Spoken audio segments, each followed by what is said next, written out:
Are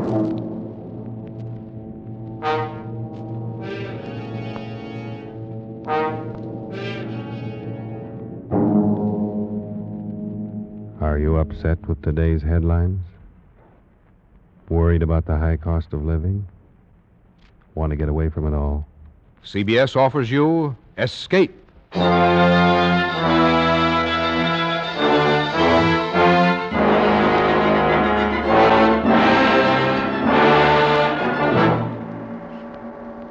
are the friend of a man living in death, confidant of a ghoul, witness to a nameless terror. You are a guest in the House of Usher. The Columbia Broadcasting System and its affiliated stations present Escape, produced and directed by William N. Robeson, and carefully plotted to free you from the four walls of today for a half hour of high adventure.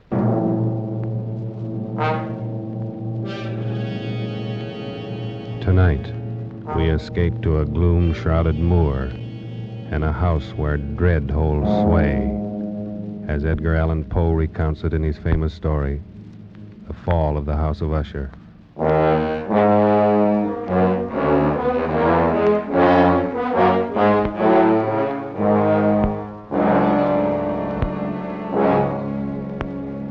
It is with some regret, but I believe advisable that I identify myself only as a friend of Roderick Usher. Certainly the last and perhaps the only friend of that unhappy man. Having only one sister, he was the last male descendant of the ancient house of Usher. Roderick had been one of my boon companions in boyhood, but many years had elapsed now since our last meeting. And so as I held his letter in my hand, not yet opening it, I reflected with no little sadness upon the devious fates that chart our courses and drive old friends away from one another.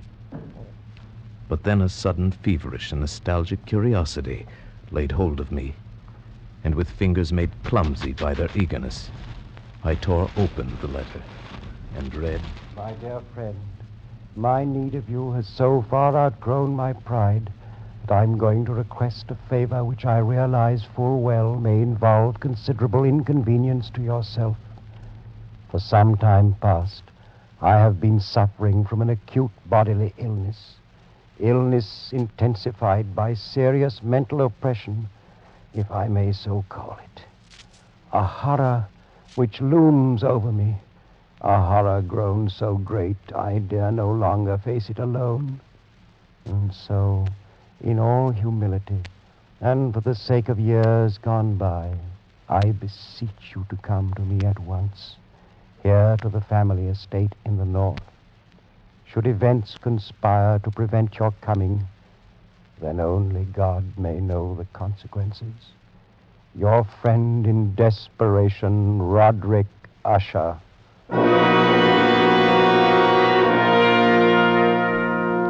And so it happened that at the end of a dull, dark, and soundless day in the middle of October, I found myself as the shades of evening drew on, within view of the grim and melancholy House of Usher.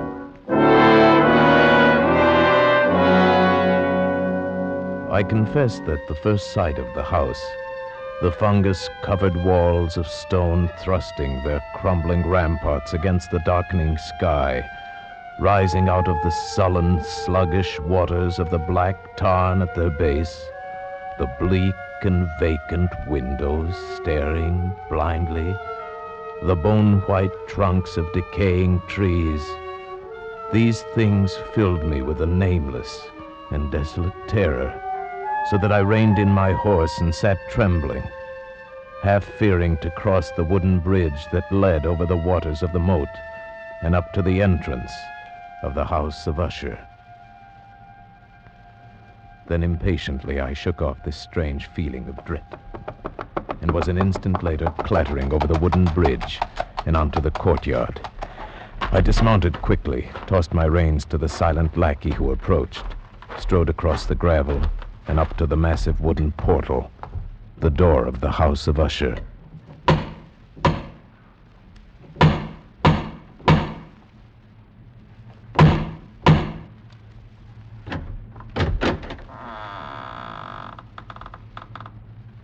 Good afternoon.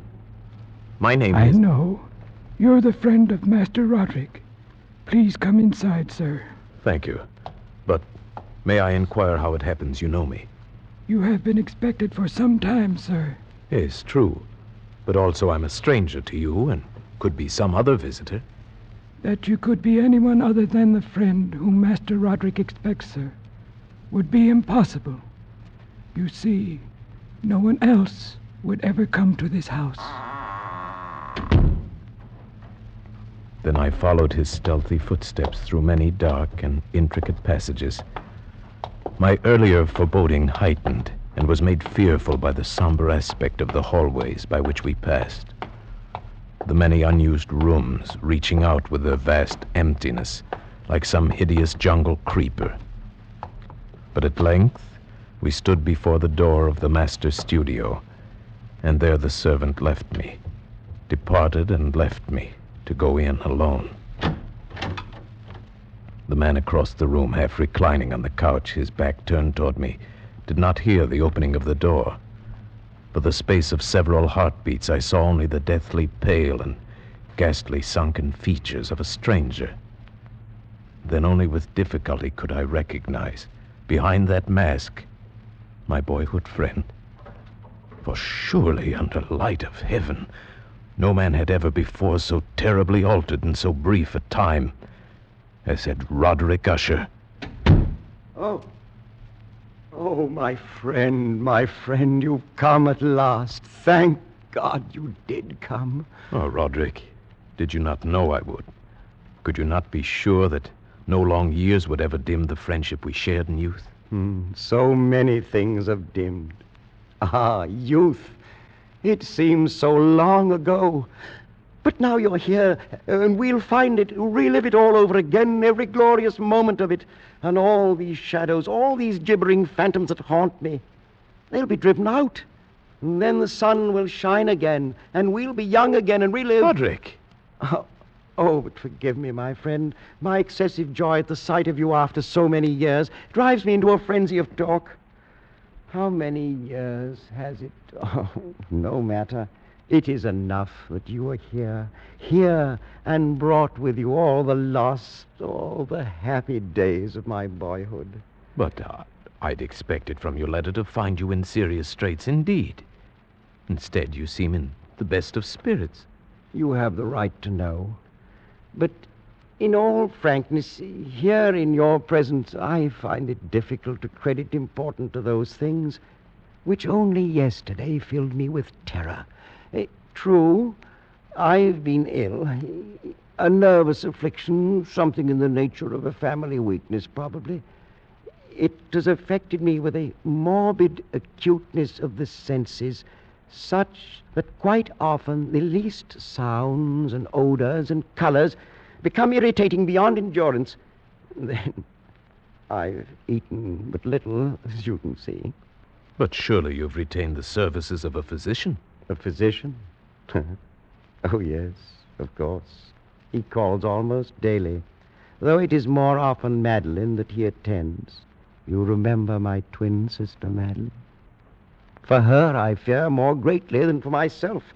Even today she's taken to her bed, and I have no doubt will never rise from it again.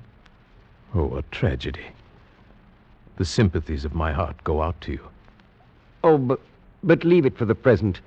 Leave it to dream of all those happy days we left so far behind. Everything will be different now that you're here. Do you remember when we were 12?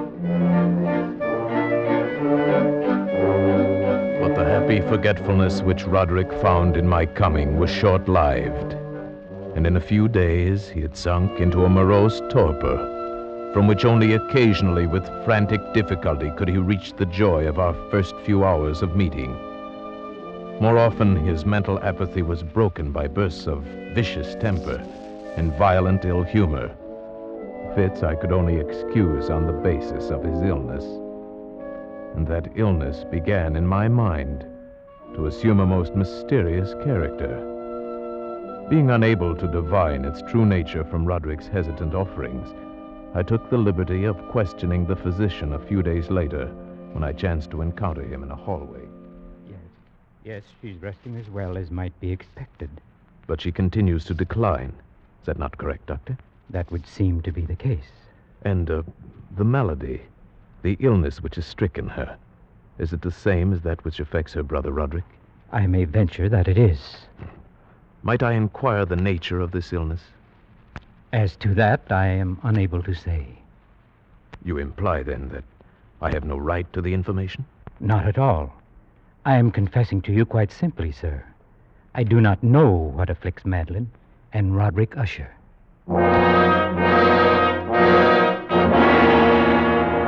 And so a week passed. A week in which the sullen, leaden skies darkened into deeper oppressiveness, in which Roderick's deathly pallor and creeping mental dissolution grew more apparent. A week in which the monstrous atmosphere of this ancient mausoleum began to crawl insidiously within my own consciousness, stirring into life a formless, unknown dread. Then one evening, we were sitting in the vaulted studio, while the first shadows of night began to flow together into pools of darkness. Roderick had been unusually troubled during the day, and had been trying to find some solace by playing on the violin. Of a sudden, there came a knock upon the door. Stop it! Stop that infernal pounding, do you hear? Do you wish to drive me completely mad? Open the door and come in, come in! It's the doctor. Well, what is it? What do you want? Master Usher, I regret that I must say this, but it is my sad duty to inform you that your sister Madeline is no longer living. Madeline, my sister. Then she's dead? She breathes no more. Dead? And perhaps, my dear doctor, you can tell me what caused her death. Unfortunately, I can only take refuge in the term heart failure. Heart failure? Yes, of course. Very well, Doctor. If you'll be kind enough to wait, I'll come down directly and discuss the arrangement. At your service. I bid you good afternoon, gentlemen.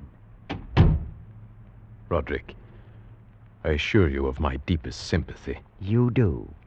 Your deepest sympathy. The doctor regrets his sad duty. Are you fools, both of you fools? I don't understand. Haven't you seen it yet? Can you not feel it about you? The horrid, monstrous, brooding spirit of this accursed house.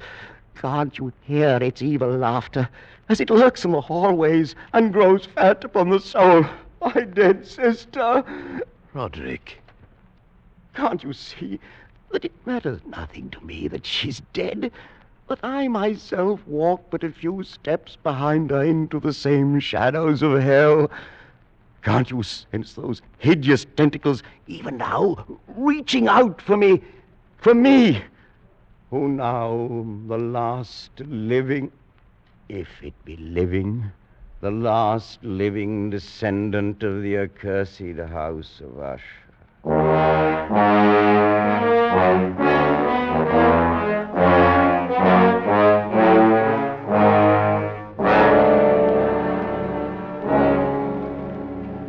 Such was the passing of Madeline Usher, once living, now dead. And her very death, untimely in its aspects, bore to my trembling soul a portent of events yet more hideous, more horrible, and yet to come.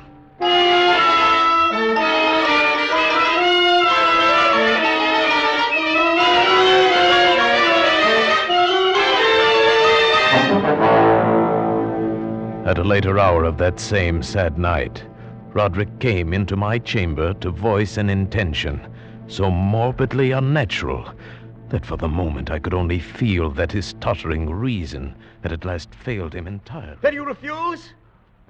But, Roderick, this is madness. I tell you, before this night is over, the coffin body of my sister shall rest in the vault beneath this house, and if you will not help me, I shall do it myself. But why? Why? I could not stand to think of her buried out there in the dark graveyard, alone among the dead. Roderick, she too is dead. It's fantastic how little we know of death or of life. The doctor says she no longer breathes. She is dead.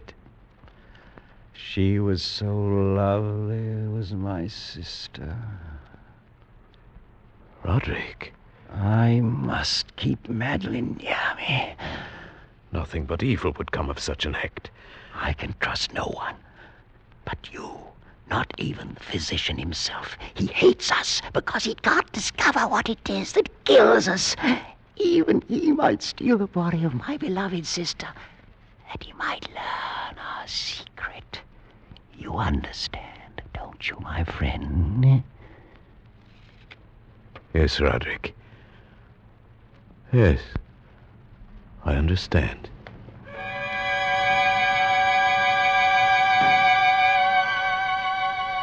And so it came about. Near midnight, we two alone made our way to an upper chamber of the house. And taking up the black coffin between us, in the shuddering light of candles, we walked the tortuous passageways, slowly descended the curving stairs of stone, passed beneath the moldy level of the earth, forced open a massive and age-rusted door of iron, and stood at last, with our ghastly burden, in a subterranean, dank and musty crypt, underneath the house of Usher. Over here, my friend, on these trestles. Now, a trifle higher with the head.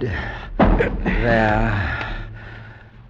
Oh, may you sleep in peace and dream, sweet sister.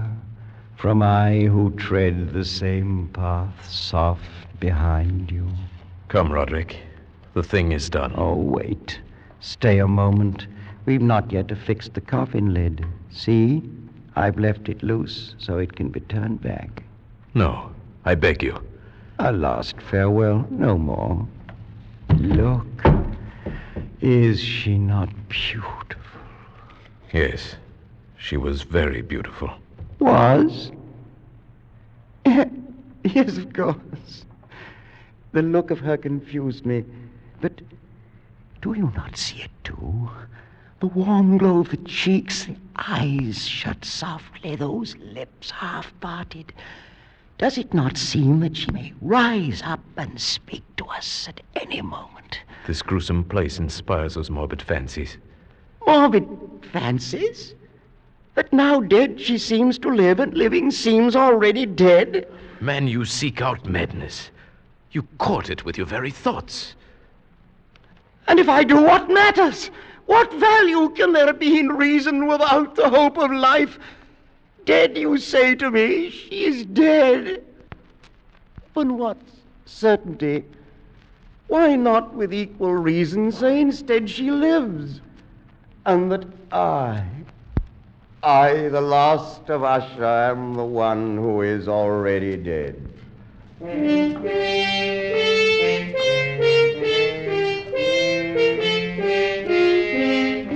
I prevailed upon my friend at last to leave that mournful place. And so with grim finality we secured the ebon lid, took up our flickering candles, and departed from the crypt, leaving it alone with its darkness and death. The ponderous portal closed behind us, and then my soul for one brief instant felt the dread and awful meaning of eternity.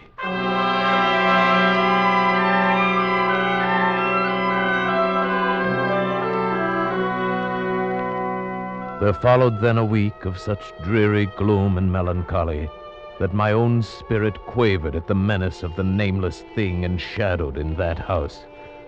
By perceptible degrees, the living soul of Roderick Usher flickered lower. More ghastly grew his pallor, more tremulous the extremity of his terror.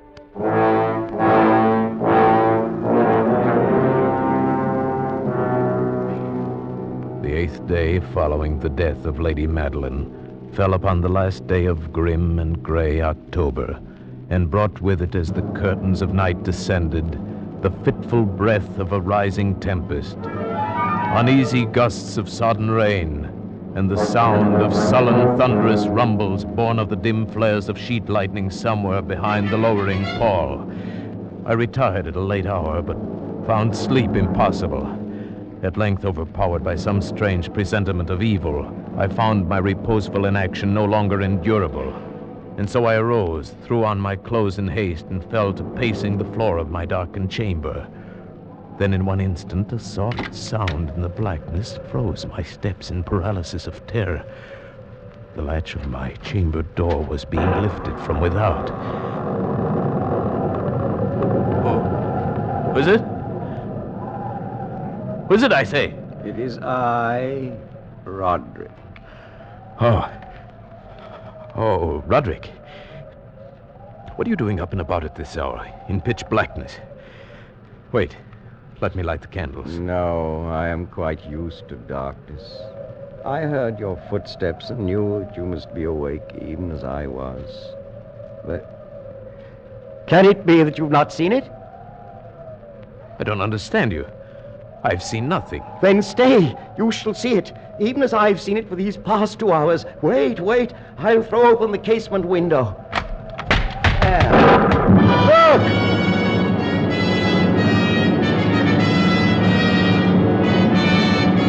It was indeed a tempestuous yet sternly beautiful night, and one wildly singular in its terror and in its beauty. The exceeding density of the clouds which hung so low as to press upon the turrets of the house did not prevent our perceiving the velocity with which they flew careening from all points against one another. We had no glimpse of the moon or stars, but terrible to behold, the undersurfaces of the huge cloud masses, as well as all terrestrial objects immediately around us, were glowing in the unnatural light of a faintly luminous and clearly visible phosphorescence, which hung like a shroud about the mansion itself. You see, my friend, tonight the thing grows bolder, gathers strength from the storm and from the dead soul it's eaten. No, Roderick, you must not look at this. Here, I shall close this window and pull these curtains. And now, candlelight. Such darkness is the very mother of evil fear. There. Now come, sit here. Suppose I read aloud from some book or another. As you wish. I presume it matters little which. Oh, here. Here is a volume of The Mad Tryst by Canning. Will it serve? As you said, it matters little. I've always found the scene to be quite entertaining, wherein Ethelred dreams of fighting a dragon. Now, let's see. Oh, yes. Here it is. And so Ethelred waited no longer to hold parley with the hermit who mocked him from inside the hut, but feeling the rain upon his back and fearing the rising of the tempest, uplifted his axe and quickly made a hole in the plankings of the door for his gauntleted hand. And now, pulling sturdily, he so cracked and ripped all asunder that the noise of the dry and hollow-sounding wood alarmed and reverberated throughout the forest. Why do you stop? Why, that's strange. I fancied I just heard the very sound I read about. Let us say it was caused by the storm. Pray continue. Oh, yes, the storm. Of course. But Ethelred, upon entering the door, was amazed to perceive no sign of the evil hermit, but instead a dragon of prodigious and scaly demeanor, which sat on guard before a shield of shining brass. And Ethelred uplifted his axe and struck the head of the dragon, which fell before him with a shriek so horrid and harsh, like whereof was never before. What sound is that? Sound? The shriek of a dragon, my friend. Read on. Very well. And now the champion, bethinking himself of the shield of brass, approached across the silver floor to where the shield hung upon the wall. But the shield, not waiting for his coming, loosed and fell upon the silver floor with a mighty great... Roderick, I tell you, something moves within this house. That sound, it reverberated through the very walls. Can you tell me now you did not hear it? Hear it now? Oh, yes, I hear it and have heard it. Long moments, hours, many days have I heard it. Yet I dared not speak. But why? Do you not know we put her living in the tomb? I tell you now, I heard her first feeble movements in the coffin many, many days ago, and I felt then it mattered little. But now she comes to upbraid me for my haste. And that last dread sound, yes, I heard it, the opening of the metal door to the crypt beneath the house. Now she comes here. Have I not heard her footsteps on the stair? Do I not distinguish the heavy and horrible beating of her heart? Madman that I am, I tell you that she now stands without that door. But even now she opens it. There in the flickering light of candles, in the gloom and curtained doorway, stood the shrouded body of Lady Madeline. For one shuddering instant she swayed there. Then as Roderick uttered a single piteous cry, she fell upon him in violent and now final death agonies, and bore him to the floor, a corpse.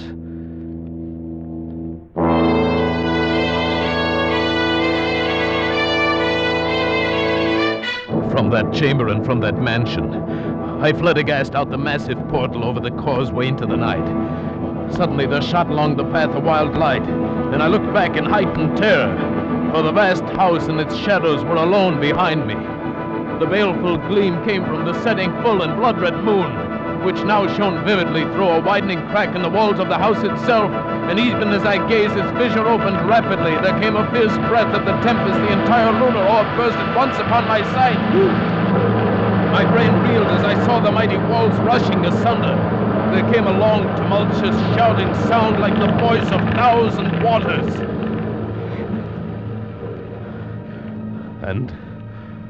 And the dark, deep tarn at my feet closed sullenly and silently forever over the pitiful ruins of the ancient house of Usher.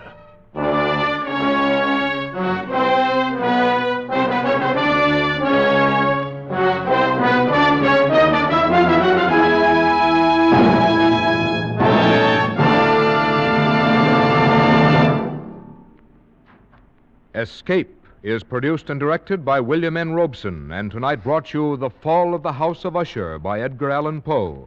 Adapted for radio by Les Crutchfield, with Paul Frees as the narrator, Ramsey Hill as Roderick Usher, and Sheridan Hall as the physician.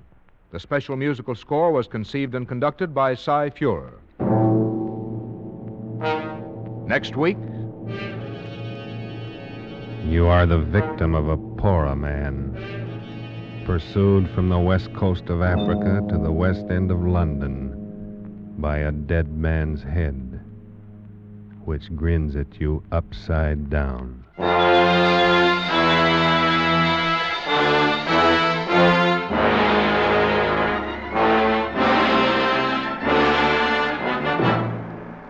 Next week, Escape, with H.G. Wells' gripping story, Pollock and the Poorer Man. Good night, then, until this same time next week, when CBS again offers you Escape.